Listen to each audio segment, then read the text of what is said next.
happens for opioid poisoning.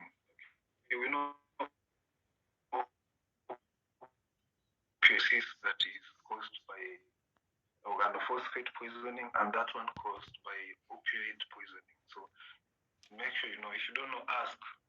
Okay, there's a difference between those two. Those are you differentiate between organophosphate and opioid poisoning. Now, so it means we'll have proper accommodation. Accommodation, you know, our iris adjust based on the intensity of light. But if we have compounds that are anticholinergic, what effects can they cause on the eye?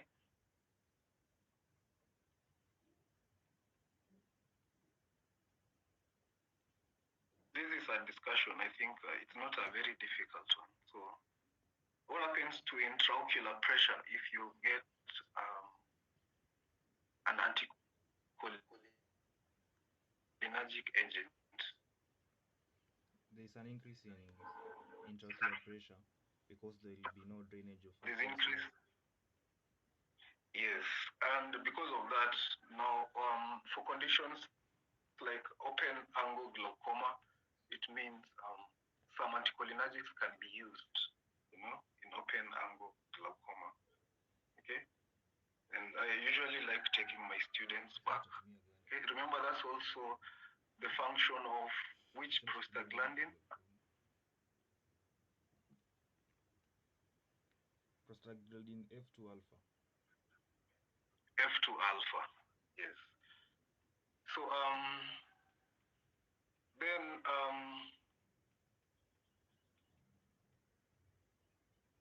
now nicotinic functions are not many because the nicotinic receptor is not so widely distributed, but it will cause contraction of the skeletal muscle. Now, so what happens if we have destruction of nicotinic receptors, like it happens sometimes?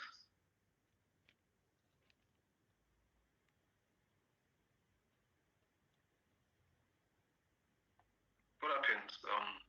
We have acetylcholine being produced at the neuromuscular junction, and it cannot bind because at the postsynaptic end we don't have enough receptors. So what happens to the skeletal muscle?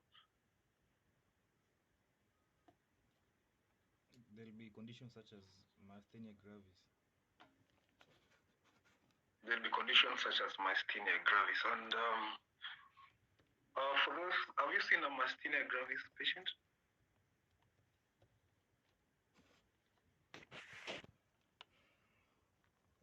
Not really. I think I like. Pardon? Yes. I've never seen, but I've just heard of, maybe in YouTube videos or so. So they'll be flaccid, right? They may not even be able to open their eyes. Okay. So what do you think happens to these patients? What kind of treatment, even before we get there, what kind of treatment should they get?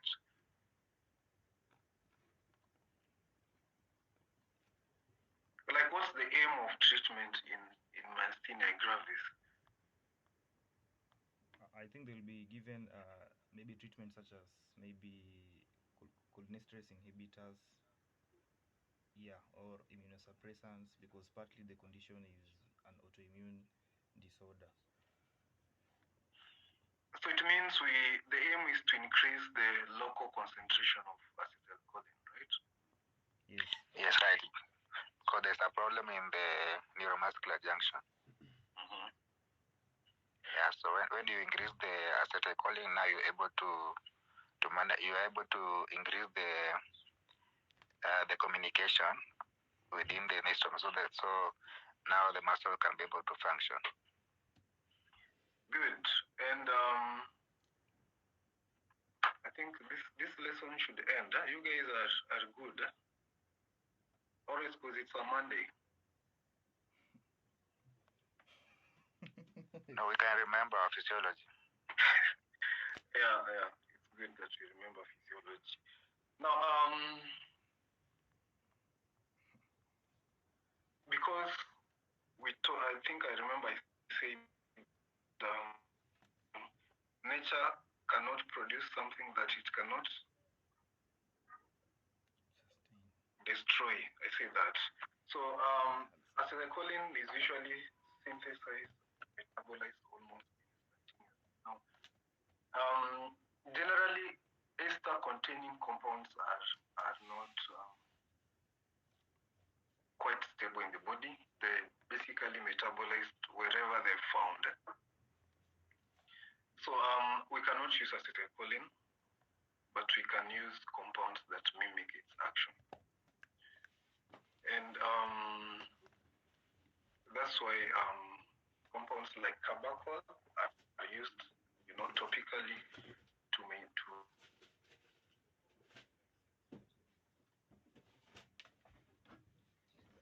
exist. Now, sometimes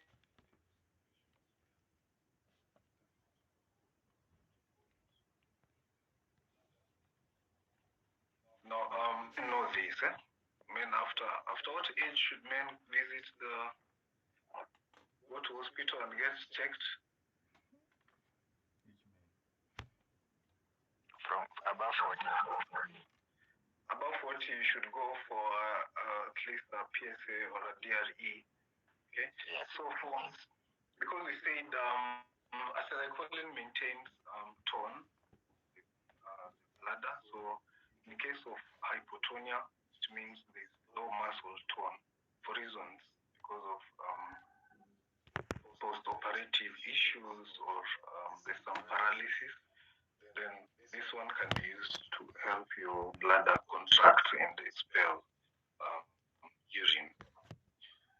The adverse effects will be diarrhea. Now, for example, let me ask someone here. Anne Washira.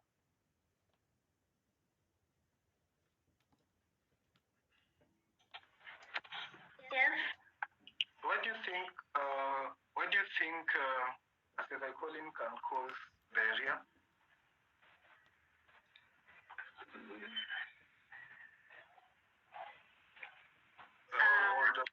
Yes. I think it interferes with the movements of the GIT. Which kind of interference?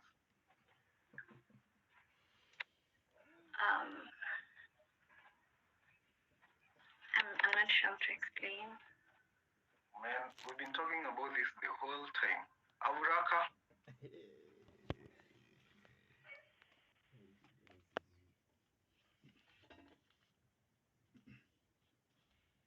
It increases diarrhea because it increases the GI secretions. Yes, Auraka. Yes. It increases diarrhea because of the increase in the GI secretions. We can't hear you.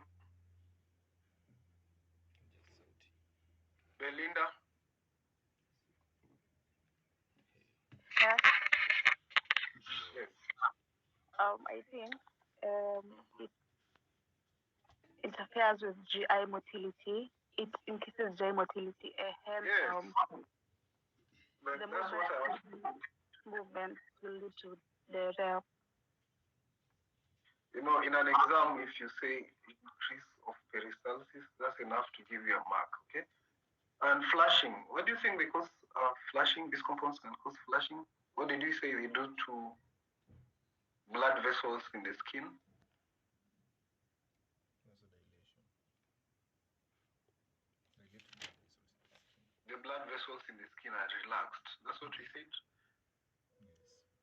Yes. So there'll be increased blood flow, okay, on the skin. That's why you'll have flushing.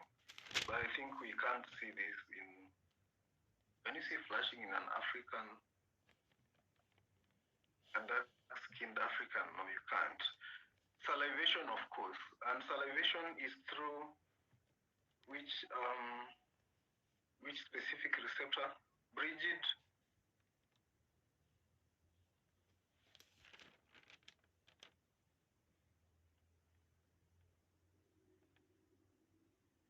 Do you have Bridget? Mascarini.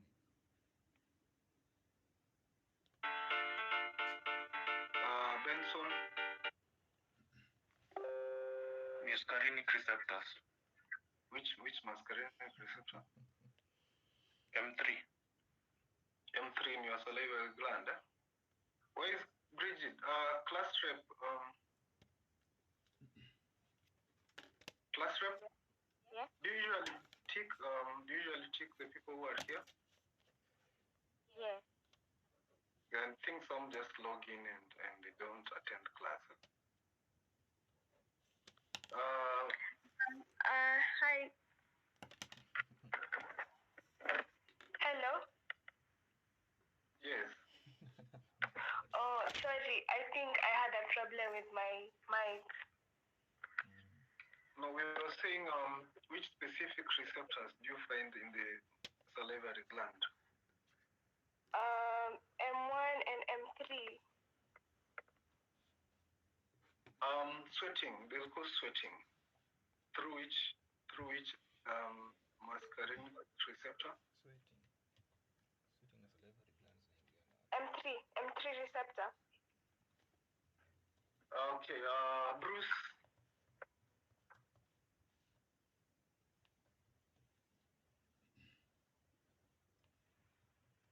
M3. Good morning, Bruce. Good morning. Yeah, they'll cause these compounds will cause bradycardia, right? Yes. Yes.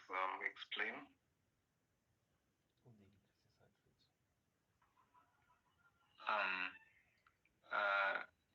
It involves they will act on receptors.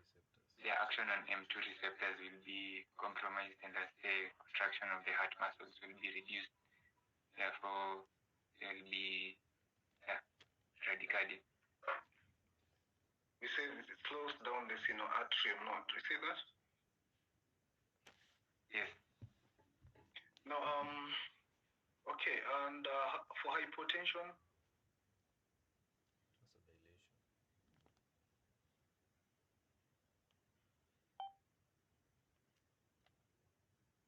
generally because they reduce peripheral resistance, right? Now, we proceed.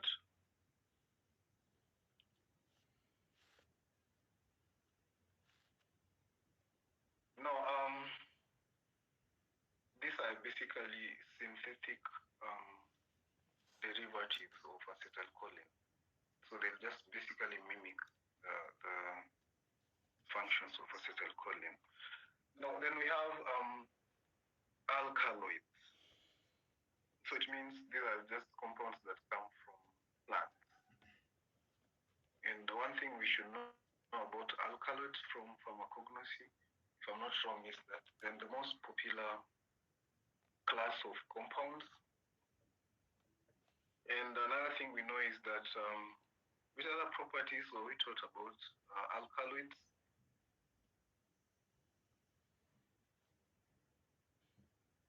I remember the beta. Any other thing?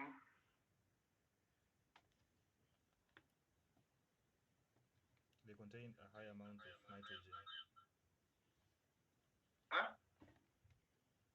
They contain a high amount of nitrogen. Yes. Now, so for pilocarpine, it's tertiary amine. Remember we talked about classification, so make sure you know which one is tertiary, which one is quaternary. Then pilocarpine can cross the blood-brain barrier. Then it will cause meiosis, spasm, a decrease in intraocular pressure. Same things. I think when it comes to what we expect if we take a parasympathomimetic, basically it's the same. It's not any different. Now, so this one is used for glaucoma. We know why. Then to counter dryness of the mouth. What is that condition that leads people people to produce less saliva.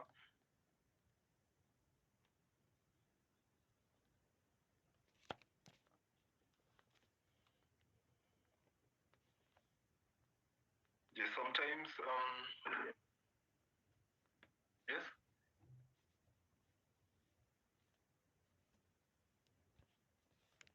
Yeah, some people may fail to produce saliva the same way people fail to produce tears. You know that? Because of maybe some drugs will reduce saliva production. And I was told,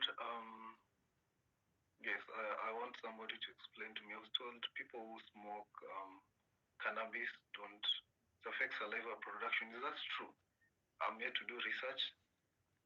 I don't know if this is the right place to ask. Is that true? And no one can judge you.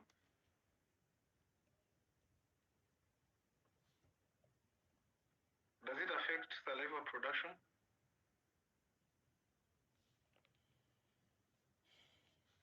Yeah, and so these are the adverse effects of pilocarpine, but we know the uses for glaucoma and also to for people who cannot produce enough saliva.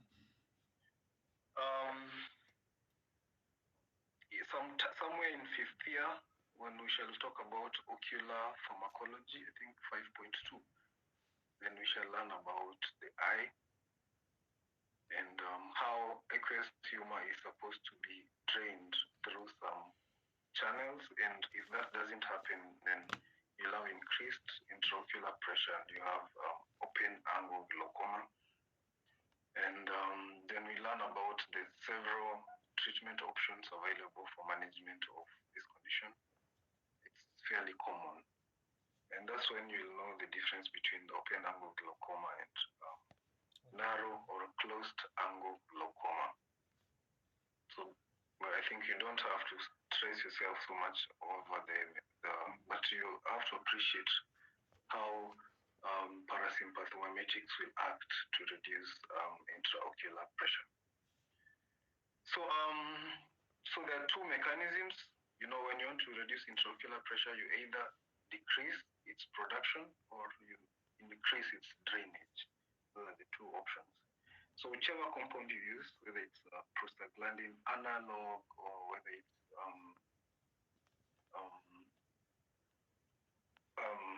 we have carbonic anhydrase inhibitors also. Okay, so the mechanism is basically use something that can either decrease the production or increase the drainage of this through these channels. So we have to decrease. You need things like timolol. What's timolol?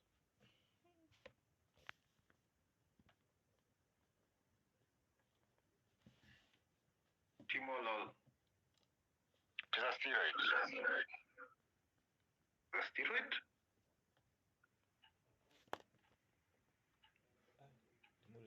Yeah, it's not found in eye. Think about beta receptors. It's a beta blocker. Yeah, it's a beta blocker. Okay, because adrenaline actually increases the production of aqueous humor. So yeah, this one it's an eye drop, right? So make sure you know all these things. Yeah? Then we have carbonic anhydrase inhibitors. You remember this? Have you studied about hypertension? Yes. You remember acetazolamide?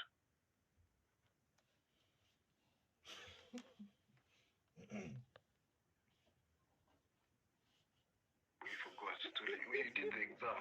So to increase production of aqueous humor, we use carbachol. We've talked about it. Pilocarpine. And physostigmine. This one. Latanoprost was what? Prostaglandin F2 alpha antagonist. Good. So these guys, you guys don't forget. Then we have other than pilocarpine, we have aricoline, and this way it's found. Now, where these nuts, I've watched videos of people in some parts of Asia and you guys know Papua New Guinea? Or have you seen people chew things that make their mouth and teeth? Is it reddish?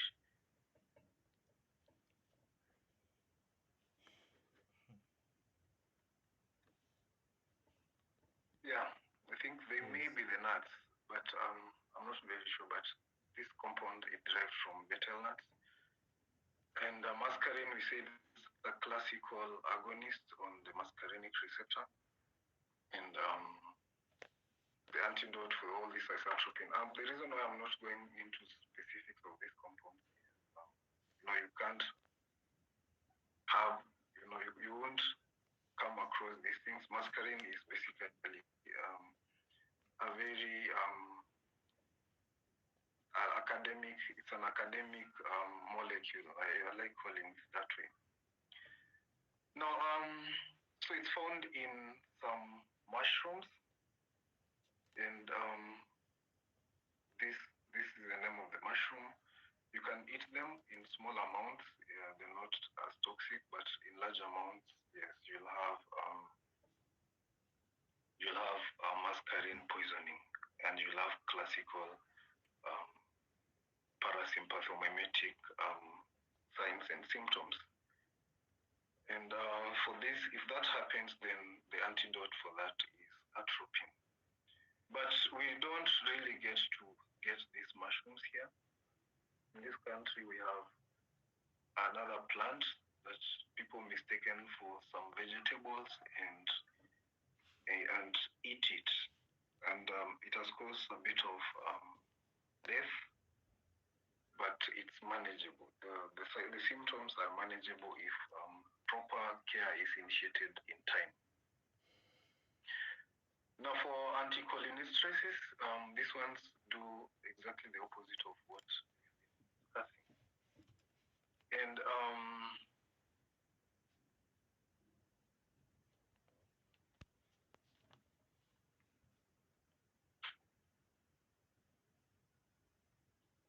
now,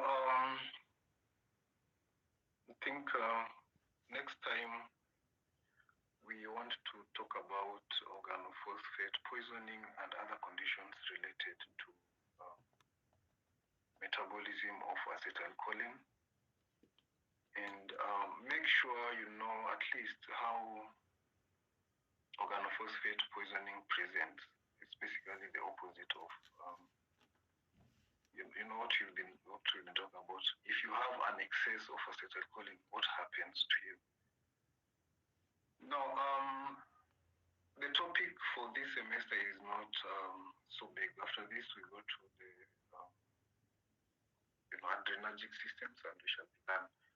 Now, I want to know from the class representative, or from the class in general, when do you guys want to do? We are in week. This is week 4.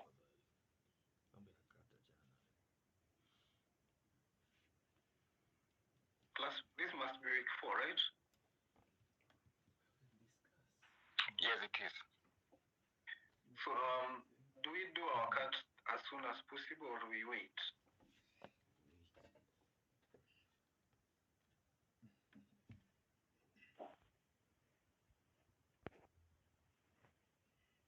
What do you think? Me, I think the sooner the better. Is that the feeling of the class? As long as we have the content, we can have. Of course, I'll share the notes, of course. And I think because we're dealing with only two topics, okay? The cholinergic system and the adrenergic system. So I think after the cholinergic system, I think it's imperative that we do a cut, isn't it? Yes. Good. So next time we'll be talking about belladonna poisoning and how to deal with organophosphate poisoning. poisoning and some conditions like myasthenia. Then after that, I think we shall have our first cut on week 6. That's in order. Understood. Good.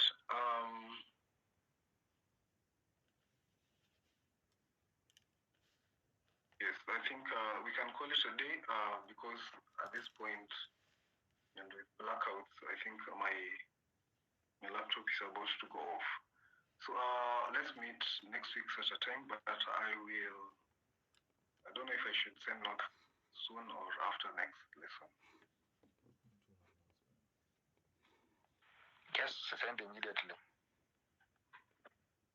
Immediately. Where is the class rep? I'm here. I see you delegated duties to. Yes. No. Okay, I shall send the notes as soon as I can. Okay. But usually I like sending notes after. So I think after our next lesson, then you shall get the notes. That's in order? Yes. All right. Enjoy your work. See you guys.